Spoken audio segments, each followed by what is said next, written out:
dan waktu bersatu membuat kecurang ini memulai dengan mata.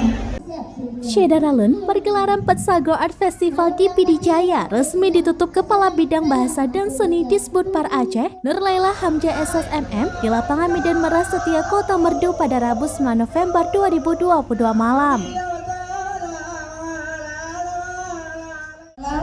Petsago Art Festival tahun 2022 secara resmi kami nyatakan selesai. Dalam penutupan ajang budaya dan seni itu hadir Wakil Bupati Pidijaya, Dr. Haji Said Mulyadi SEMSI, Sekda Insinyur Celani Beramat, sejumlah kepala SKPK, dan ribuan warga dari berbagai kecamatan di Pijai. Disbudpar Aceh memberikan penghargaan kepada pelestari dan pegiat seni budaya di Pidijaya, yaitu Husni Syahni selaku pelestari Rapa Ibu B, Dr. Ande Syamaun selaku pelestari sastra Semapa, Umar Sulaiman atau Syekh Umar selaku pelestari Rapa Idaboh, dan Syekhla Bangunan Sang Maestro Sedati yang diterima oleh pihak keluarga yaitu Fahrizal.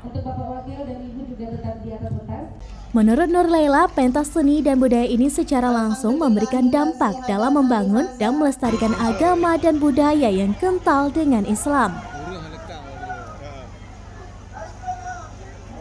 Said Mulyadi kepada Serambi pada Rabu 9 November 2022 mengatakan, pergelaran Petsago Art Festival di Pidijaya ini dengan tema Adat Tapetimang Agama Beklegang Resam Terjaga.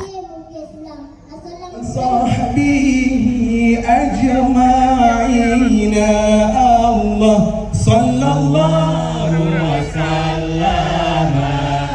Pemerintah mengucapkan terima kasih yang sebesar-besarnya kepada pemerintah Aceh atas kepercayaan dan dukungan yang telah diberikan atas pelaksanaan festival tersebut. Menurut Said Mulyadi, apa yang menjadi tujuan dari diselenggarakannya acara ini telah tercapai, khususnya bidang seni dan budaya.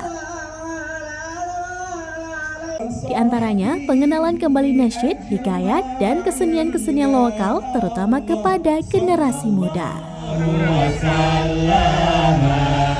Dari Pidijaya, Idris Ismail, Serambi On TV.